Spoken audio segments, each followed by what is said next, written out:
ribbon. Magdadala, may bagong ebidensya po ba kayong dala o magkomentaryo dun sa existing na ebidensya? Nalibot ko na ang buong Pilipinas. Yung sinasabi ni Presidente na flood control, 5,000, I built 5,500 flood control. Wala kayong makita. So, sumulat ako, gusto ko tumestigo ako. Oo, sabi niya, April 14. But April 7, punta ka, submit mo yung affidavit mo. Nagpunta ako doon, umaga nandun ako. Papunta na ako, may tawag na sa bahay na kaninang umaga pa dumating yung notice na postpone. Tapos sinabi na wala akong affidavit. Sabi sa akin 7 before 5, nandun ako.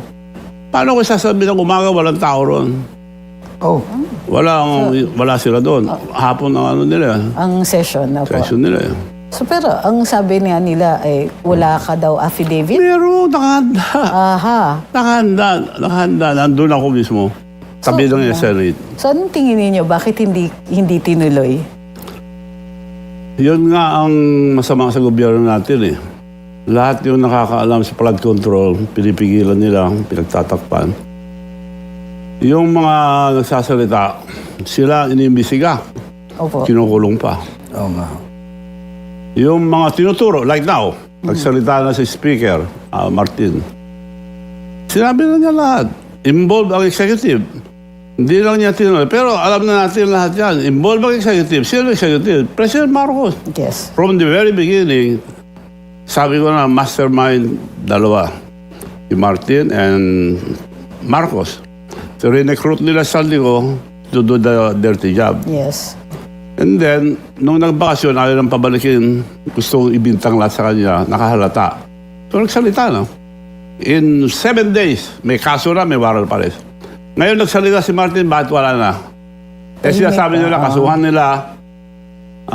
kasuhan nila si Speaker Martin Romualdez.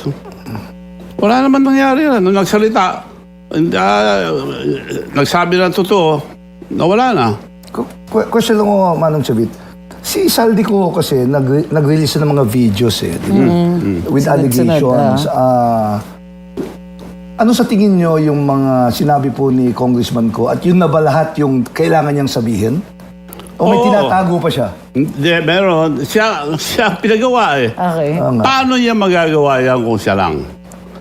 Ang Committee on Appropriation is the most important in Congress. Sino mag-appoint? Buboto. Si Speaker. Saan ang blessing? Marcos. Siya ang presidente. So magkakasama yan. Nung binintangan sa 2024 SONA, I built 5,500 flood control. Wala. Dumating ang 25, nagkabaha lahat. Binintang sa climate change at sa mga tao kasi di ba magtapon ng basura, kaya yun ang nagbara. Hindi ba? Binintang ng Sa tao. lahat ng 5,500. Pero totoo, walang project. So ghost Nagtanong lahat ako yun? sa lahat ng mayors. Because I'm still the emeritus president of the Mayors League. Okay. Nung sinamahan ko siya ng kampanya. Tinanong ko lahat, walang project. Manong Chavit, ito nabasa ko lang na report to na si Yusek Cabral, who passed away, pinapa-geotag niya yung mga allegedly Projects, or supposedly flood control projects, and it's more than 5,000. Kasi it's also an agency of government na tinap nila eh. Kasi they would want to match the flood control projects with, the climate change factor. That's why I don't believe na nagpakabatay yun eh. Dahil takot sa height. May tumatawag sa kanya na pupunta ron. So bubalik. May nagtulak sa kanya ron. Oh. That's new. Takot siya. Bakit siya pupunta ron? Of all places. So I don't believe na nagpakamatay yun. So ano sa tingin niyo po ang mangyayari dito sa investigasyon sa flood control? Simple lang. Kasi lalo po sa Senado because Congress is not investigating it. Wala. Kung po hindi sa pa pagdalo. sakpan sa Senado, tapos na.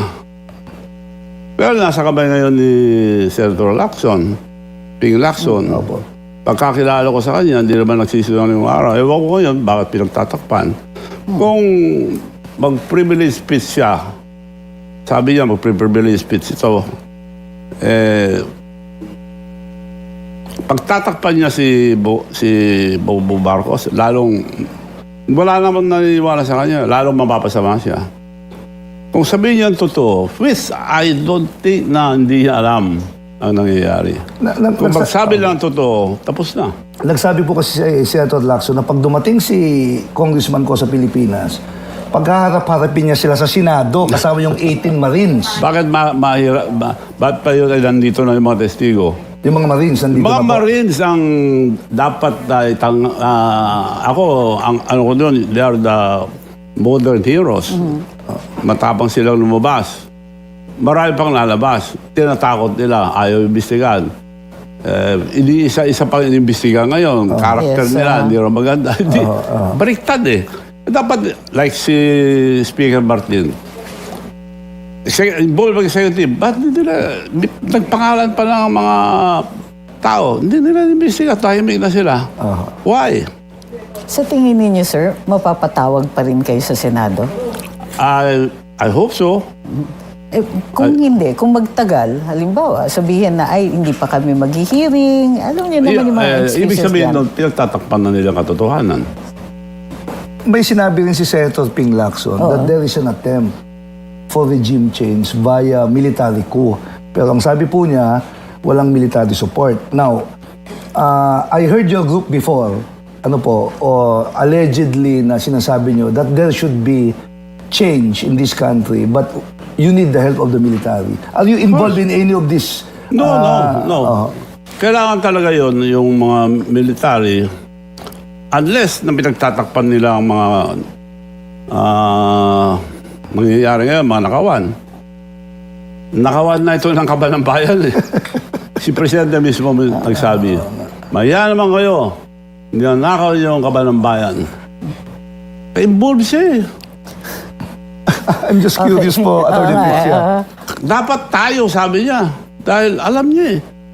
Nakita ko yung lakad ng GAA.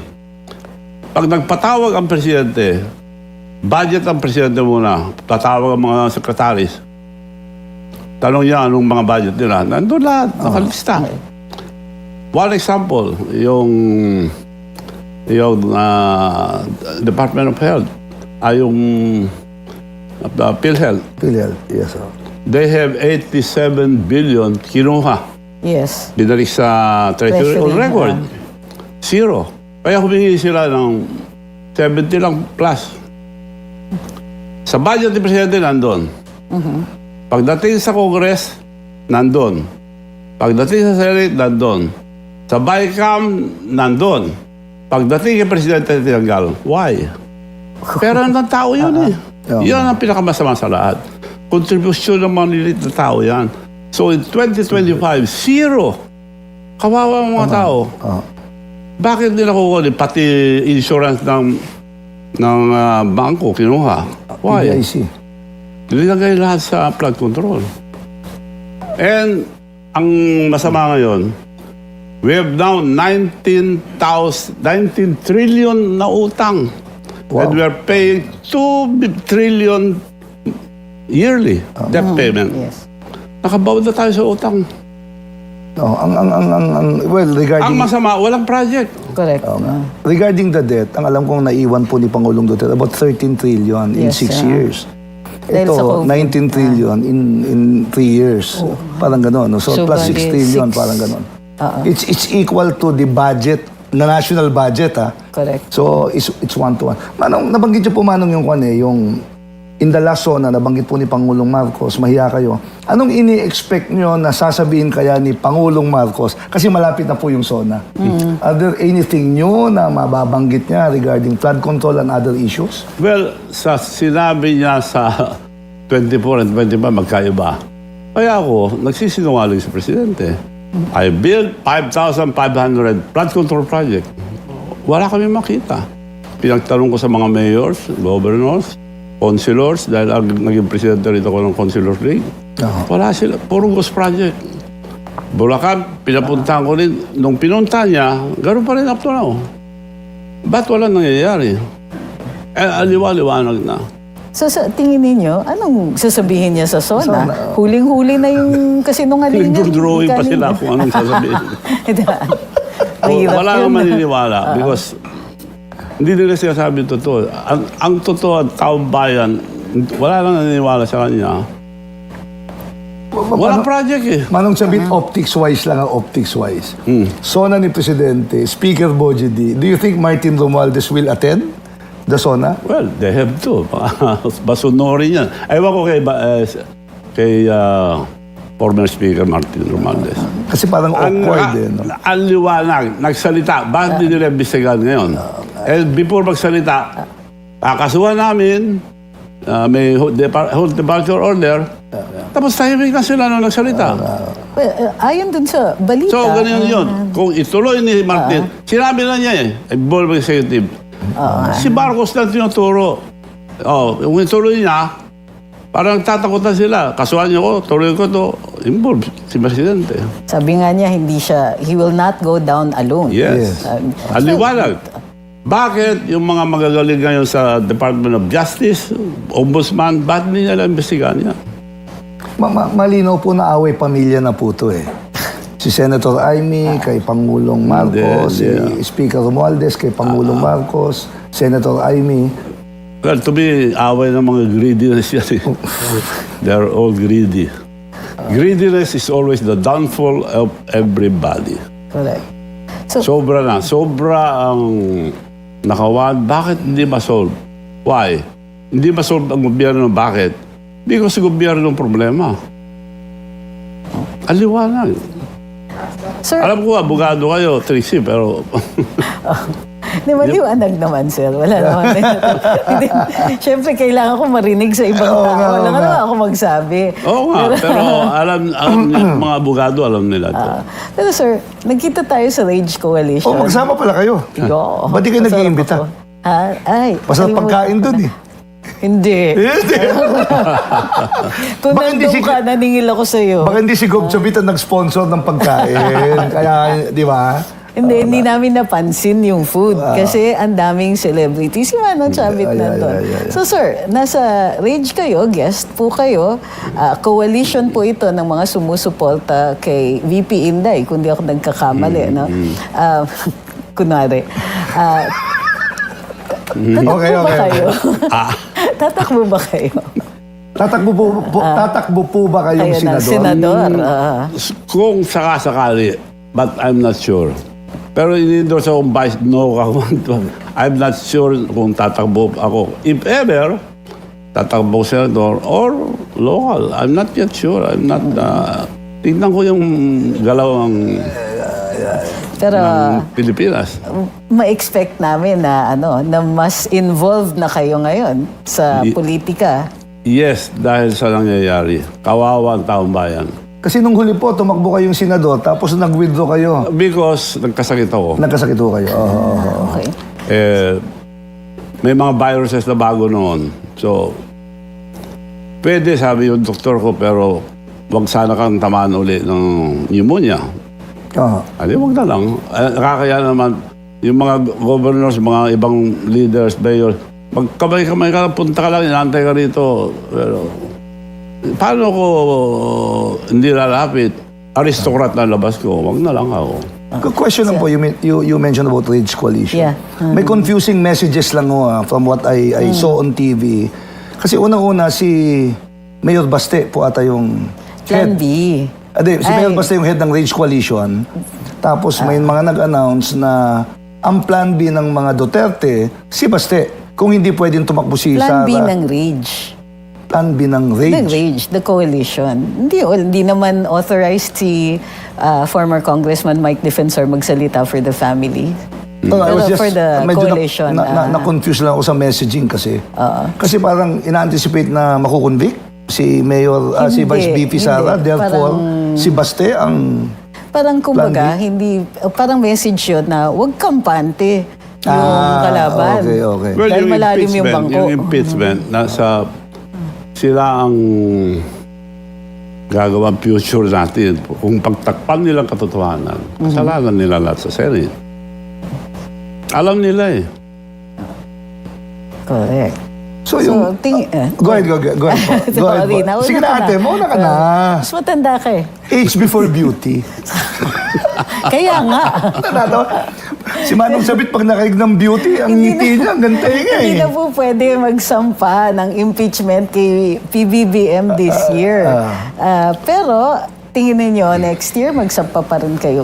No, ngayon, dapat sabihin ng katotohanan. Ayun. Malalaman natin sa impeachment sa sa Senate.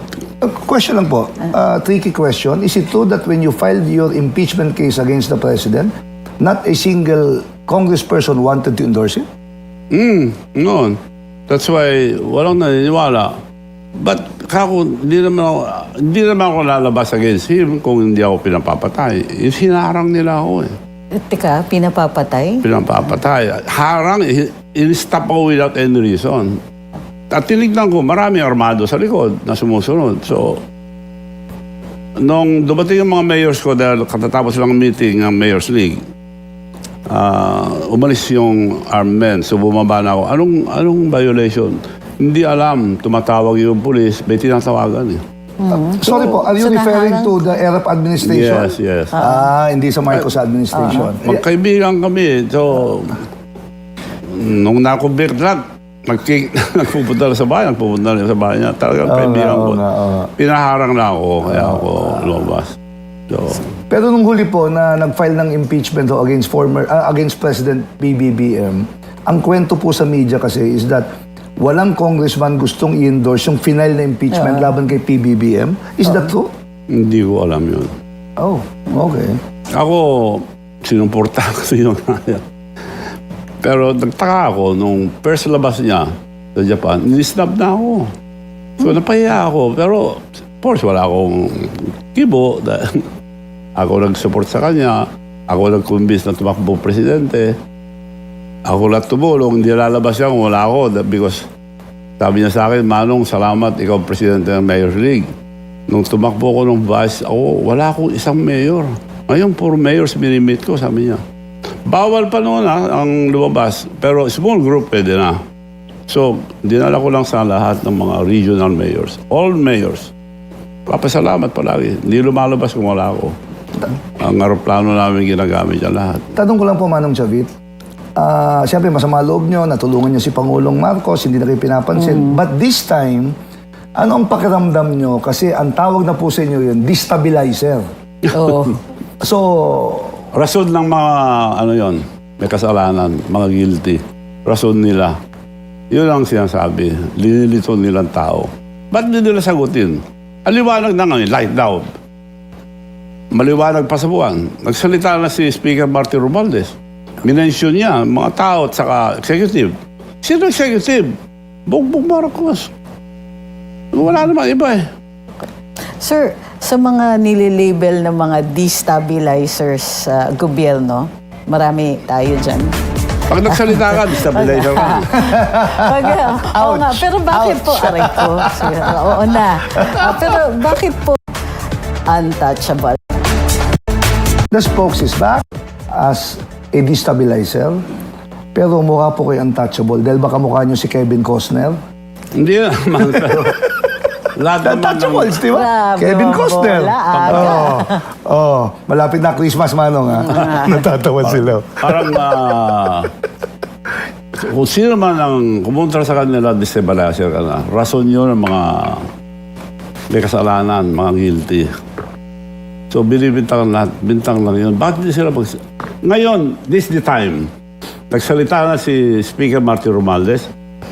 Sabi nila, before that, kakasuhan nila. Nung nagsalita, bakit huminto sila lahat? Bakit hindi sumagot si Presidente? Binansyo na involve ang executive. Tingin niyo magandang usapan Nag-aayusan. na? Kung hindi tuloy ni Martin Romualdez, talagang involved din siya dahil tinakot lang niya si Marcos. Inaareglo siya na ngayon. Kung hindi nila ituloy. Tanong ko lang po, Manong Chavita, magkaareglo man sila o hindi, pag nakabalik si Saldico rito o ibinalik si Saldico rito, sinong malilintikan? Dalawa. Kaya ako, either or si Saldico, baka balik, masama para sa kanila, patayin nila, mas masama sa kanila, at siya testigo yan. Dahil binibintang sa kanya eh. So, mas gusto nila, doon siya. Para sa akin pero both ways, masama para sa kanila dahil siya ang testigo. Martin Romualdez, testigo. Lumabas na yung 18 Marines, testigo. Yun ang mga hero. Sila ang nagsasabi totoo, nag-deliver sila kay Martin, malapit sa Malacanang for the President. Sagutin nila lahat yan. Tawag yung mga nagsasabi. Ang masama, yung nagsasabi na totoo, yung mga Marines, sila pa iniimbestiga. Oo nga daw. Masama yun.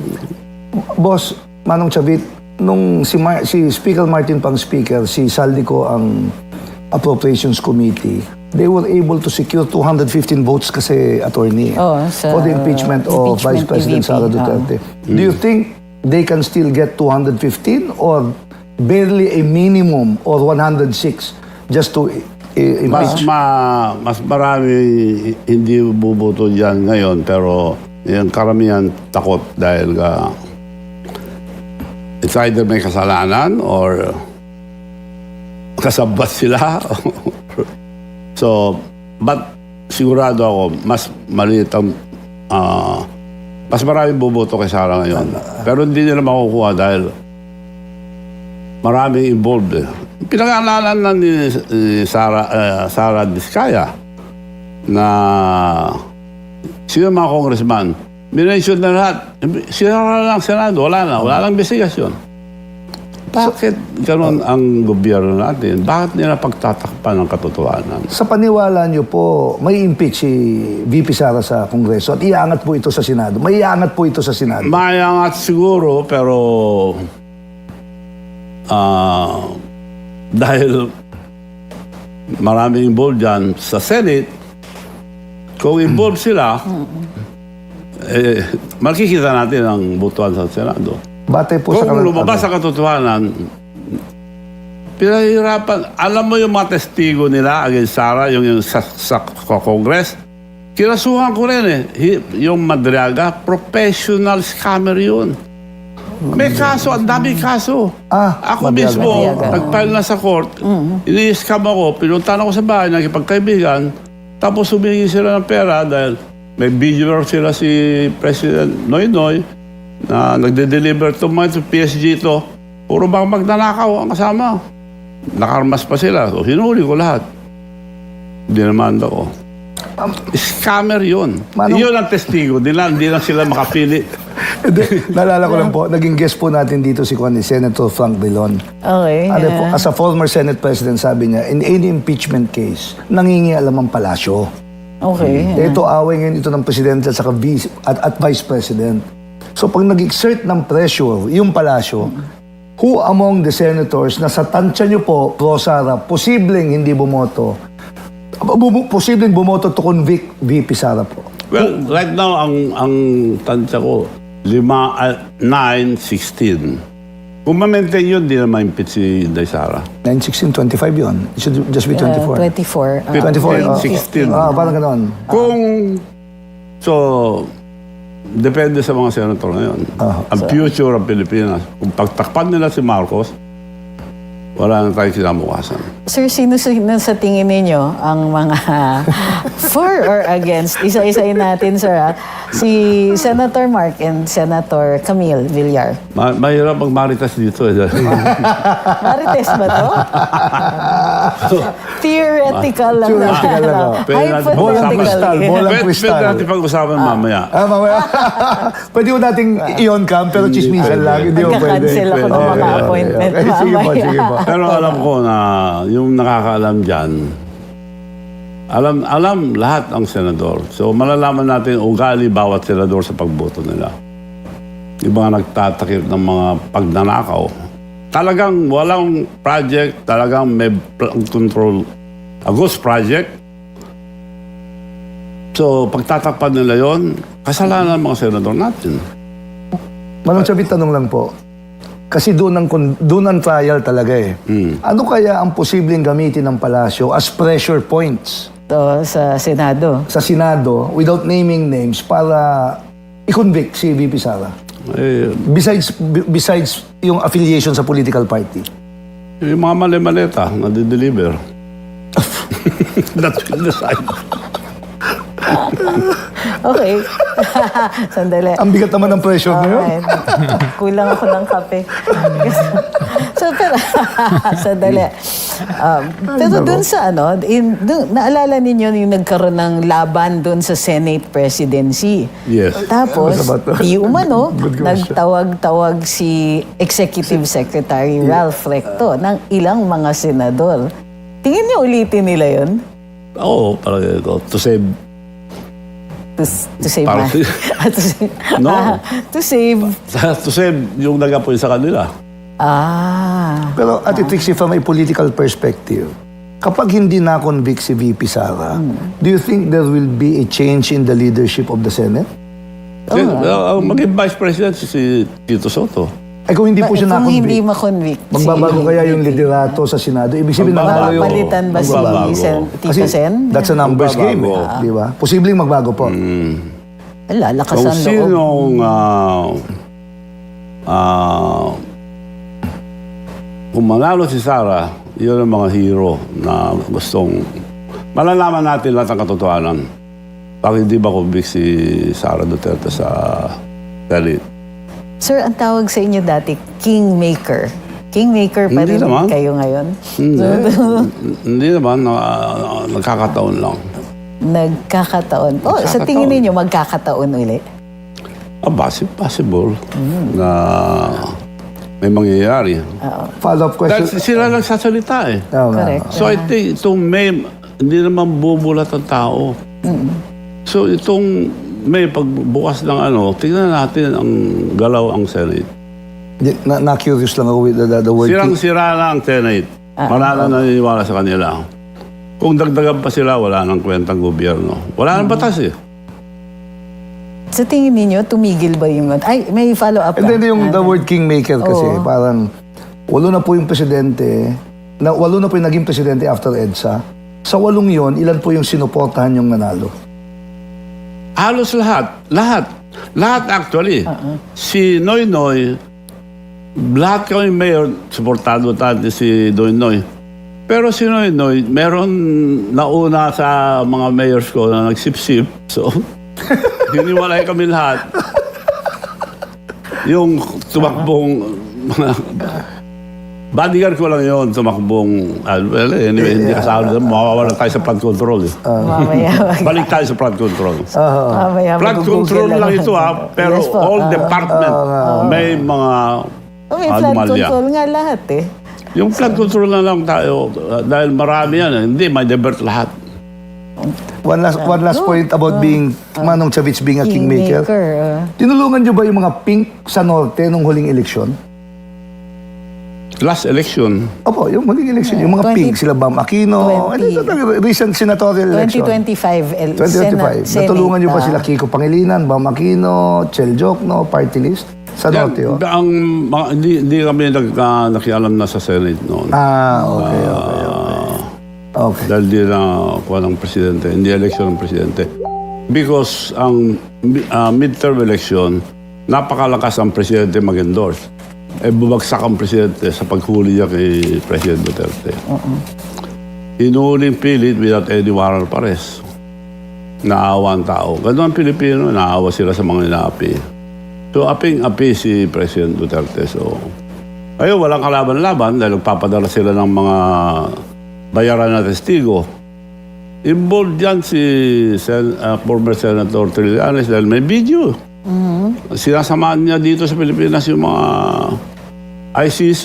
Oh. Nagpalit pa ng dollar according to the Marine. Yes. Sila pa nagpalit ng dollar, binigay kay sa mga ICC through contact nila si former Senator Trillanes. Siya involved doon dahil yun ang testimony ng mga Marines. So, masamang-masama nang nangyayari sa ating bansa. Dapat magising ang taong bayan at alamin ng tunay na dahilan ang nangyayari sa ating bansa. Dahil sa utang natin, nakabaod na tayo sa utang. Wala nang kinabukasan ng mga kabataan kundi kikilos ang taong bayan. Sir, nakakausap niyo po ba si Senator Amy? At kung matatandaan po natin, humingi siya ng paumanhin sa taong bayan para sa mga ginagawa ng kapatid niya. Nakakausap niyo po ba siya? Nag-usap lang kami dalawang beses nagpunta sa bahay dahil nga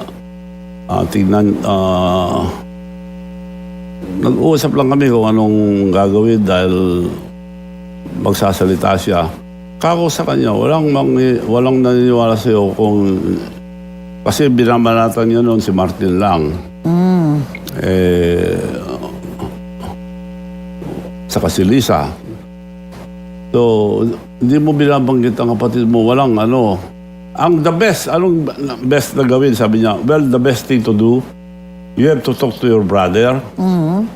Gumawa na siya ng paraan graceful exit dahil wala siyang lusot dito sa dami ng ninakaw. Sa dami na nawawalang gobyerno. Ang liwanag na nakawan. No way na makakalusot siya. Malalaman tao. Mag-graceful exit na lang. Sabi niya na napasama siya sa mga kasamang leader. Yun na lang ako. Kung itutuloy niya, mas masama pa sa tatay yung mangyari. Yun ang sinabi ko sa kanya. Mukhang nakinig naman. Tanong lang po, sino sa tingin nyo ang mabigat na kalaban ni VP Sara sa 2028? Well, nagsabi na si Wala! Lenny na hindi tatakbo any position national. Kung may isang salita siya, wala lang lalaban. Walang lalaban.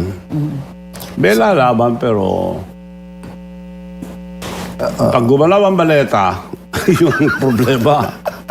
Mababaw sa baleta, katotohanan. Manong, kung patatawag po kayo ni Pangulong Marcos at Manong Chavit, mag-usap nga tayo baka sakaling magbalikan uli yung magandang samahan natin. Papayag po ba kayo? Hindi ako naniniwala sa kanya. Sinabi na sa akin. Okay. Tatanggalin daw itong mga to. Lalo na ngayon, yung STL sa amin, sa grupo namin ang ako inamin ko, grupo namin. Small Town Lottery po, STL. Yes. Okay. Tinerminate agad without any reason. Nagawa sila ng rason-rason. Binigay sa kapatid ko na nagpapa-STL sa kanila. Ginugulo kami ngayon. Ayaw mga mayors tinatakot. Mga goods, lahat. So, iba yun. Mawawala na naman tayo sa flood control. Balik tayo sa flood control. Balik tayo Pero po sa... pinahirapan ako ni First Lady. Dahil ginagamit si First Lady. Dahil siya nakikialam sa PCSO. Balik po tayo sa... Siya nagbibigay. Because bata niya si Mel Robles. Balik po tayo sa tanong na bakit marami nagbibighani sa inyo? Ate Trixie. Sir, hindi pa muna tayo babalik sa flood control.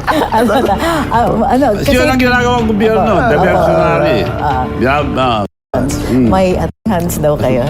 May bago. So, kailangan kong tanungin kasi marami rin nagtatanong. Sa lahat ng bagay, takot ako sa babae. Hindi halata, Doon ako sir. natatakot. Ganun po ba? Talaga. Follow-up question ha. Nung 2003 po, ginawa ng sine ho yung buhay nyo.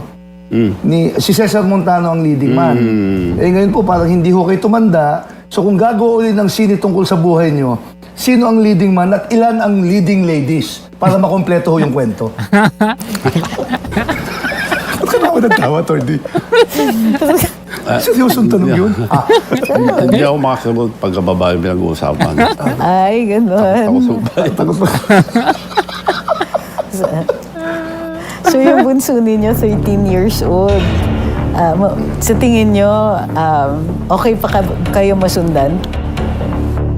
Yung bunso ko? Yes, sir. Ang bunso ko, 12. O 12, oo. May kasunod ho ba? Pwede. Wala na. Wala na. Bakit parang So, Wala na. Ay, May kasunod na oo, asawa. ayaw niyo na po. Ayun. Bakit naman? Ano? Totoo, ayaw niyo na po. Ayun. Bakit naman?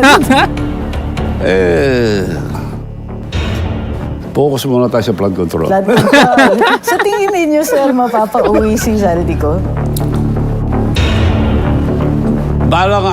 Palagay ko naman kung magsabi ng totoo ang Senate, kung payagan nilang tumestigo yung nakakalam, not me. Kung ituloy nila yung pagpunta ko ron, maliliwanagan lahat. Okay. Bis na ayaw nilang gawin. I hope patawag uli ako ni Senator Ping Lacson. Dahil kilala ko siya, pulis siya, alam niya yan. Alam niya nangyayari. So, kung patawag ako, malaki may tutulong ko sa mga problema na siya. Alam niya, pero ayaw niya. Sabi nila. Kung hindi ako patawag, ibig sabihin pinagtatakpan nila lahat. Manong Chavit, di ho ba dati police din kayo? Oo, chief of police. Chief of police. Oh. Kaya alam ko... And you become a legend by being the chief of police. Di Ang ba? yung pronunciation ni Nani Chavit. Manong Chavit. Manong Chavit, come on. Alam ko rin ang mga crimen dyan. So, si Senator Ping Lacson, magaling dyan. Alam niya. Alam niya ang nangyayari. Alam niya kung sino mastermind. Kung di siya magsalita, yan ang gagawa kung anong future niya. Kung magsabi siya totoo, mababago ulit yung image niya. Sa ngayon, bagsak ng image niya. Pero kung sabihin niya totoo, babalik ulit yung image niya na Disagree ako dyan. Di babalik yan. Kahit magsabi siya ng totoo ngayon, di no. straight na tao yan. Pero pagtatakpan niya ang Straight. mga Straight. Bakit sabi ni Miriam, daw? Chokla daw. magnanakaw, ibang klase yan. Alam niya na. Tapos pagtatakpan. Yun. Huling tanong lang po, matapos na po yung oras natin. May kasabihan po sa politika that there are no permanent enemies, only permanent interests. Masasabi niyo po in ba na politics- totoo talaga ito? In politics, there are no such thing as permanent friends. All are temporary allies. Oh, that's a new Mas quotation. maganda yun, That's a new quotation. Mas totoo. Oo nga. Maraming salamat, Manong Chavit, Salamat. sa pinaunlakan ninyo yung aming imbitasyon na makilala kayo. Anytime. Basta flood control. Anong huling mensahe? Tungo dyan. Anong huling mensahe ninyo para kay Pangulo? Dapat magsabi rin siya ng totoo. Huwag na niyang gawin yung kasinungalingan na sinasabi niya. Dahil wala na po naniniwala sa kanya, bagsak na bagsak ang rating niya. Sir, kung kausap nyo ngayon ng Pangulo, iyan po ba ang sasabihin? Kung magkaharap kayo, Kung magkaharap anong sasabihin kami, palagi ninyo? ko, malayong nangyari ang magkaharap. Malayo. Baka ko, madali kong makita yung tao nagsisinungaling. Tingnan mo lang sa mata, hindi makatingin sa'yo, hindi ka makapagsisinungaling. Ang mga nung chief of police ako, tingnan ko lang sa mata, alam ko nagsisinungaling yung tao, hindi makatingin. Pag nagsisinungaling ka. Alam mo si Manong Chavit kung paano tumingin, kaya ang dami nai-inlove eh. Pansin ko nga sa'yo eh. Na-inlove ako eh. Ikaw din eh. Balik tayo sa flood control.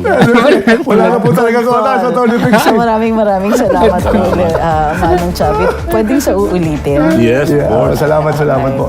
Maraming salamat, Tony Trixie. And Balik tayo sa flood control. Actually, itong si Chavit na played a very, very big role in shaping the itong current na political landscape natin. Kasi nung bago siya nagsalita, nakita nyo talagang meron naman talagang solid north eh. Kumbaga, alam mo yung mga dati parang nadadala doon sa fake news or sa mga propaganda ng mga vloggers, ng media, nung kampo ni Marcos Jr. Nung nagsalita, siyempre andyan yung yung third force yung third factor dyan na yung tahimik, confused, kumbaga nalilito, ganun. Bakit to nag-aaway itong dalawang to? Magkasama nung 2022. So, nagsalita si Chavit. Nung nagsalita si Chavit, biruin mo magkatabi yan, Ilocos Norte, Ilocos Sur, Ilocano kasi ang laging ginagamit ni, "Uy, ba't ka ganyan, Jojo? Ilocano ka pa man din." Alam mo yung ganun na regional na dapat pag Ilocano ka dapat Marcos ka, ganun. Hindi, nung nagsalita si Chavit, malaking factor yon. Malaki yung epekto nun kasi Ilocano siya, eh. Ilocosur, Ilocano. Tapos nagsalita siya against sa kapwa niya Ilocano. So that, uh, played a big role para finally sabihin, "Oh, hindi ito isang Ilocano, hindi ibig sabihin na Ilocano ka, eh, kakainin mo na lang ang sasabihin at gagawin ng kapwa mong Ilocano kahit alam mo namang mali." So, given the label or the reputation nitong si Chavit as kingmaker, nakita niyo naman in the past na halos lahat ng presidenteng sinuportahan niya, eh, talagang nanalo. Not him alone per se, but malaki yung ano ba, yung key role niya sa pagtulong, sa pagsuporta, pera, sa mga 'yan, Mayor's, League kasi siya yung presidente. So, talagang malaki talaga. And, yung dito pa lang sa interview na 'to hindi siya very reserved sa sagot niya sa mga tanong na, talagang Marcos, yung mastermind. Siya yung ano dito, siya yung pinaka-key figure dito sa flood control at corruption na 'to. Knowing the fact na nakita niyo yung ginawa sa kanya, ini-issue siya doon sa kanyang lugar na meron siyang corruption na ganito. Knowing the fact na yung messaging ng gobyernong ito kapag ikaw ay bumibira or pumupuna sa kanila, may kalalagyan ka. The recent example diyan is yung pagkuha nila kay Jay Sonsa kagabi at ngayon ay nasapitan at expected niyan for 3 days yan kasi talagang planado nila, eh. You would imagine serving a warrant of arrest, nakasulat diyan ay non-bailable when in fact yung kaso na yan is, bailable. So, lahat ng mga labag sa batas, lahat yung mga hindi puwede, dati puwede na ngayon dito kay Marcos Jr., lahat puwede. Kahit na ito ay labag sa Constitution, puwede basta sa kanya ginagawa nila yan ng paraan. So, yan, good job dito sa interview na 'to at, sa susunod abangan natin kung patatawag sa Senate hearing kung meron man kasi nagtaka tayo, reading-ready na itong si Chavit mag-appear sa ano, kunwari nakita niyo si Lacson sabi niya, "Oh, in-invite natin itong si Chavit," tapos biglang walang hearing. Gano'n na naman ang sinasabi niya ngayon, "Oh, pagdating ni Zaldico dito ipatatawag ko sila, maghaharap sila ng 18 Marines." Paano tayo maniniwala dito pa nga lang kay Chavit, eh. Nandiyan na nga si Chavit, eh, biglang tumigil yung hearing. Yun pa kayang Zaldico? Oh, ngayon sabi nila kakasuhan nila itong si Martin Romualdez. Nagsalita si Martin Romualdez, may threat, tinreat niya yung administrasyon. "I'm not going down alone." Biglang nawala, biglang tahimik sila. Hanggang sa muli, maraming salamat. Ingat.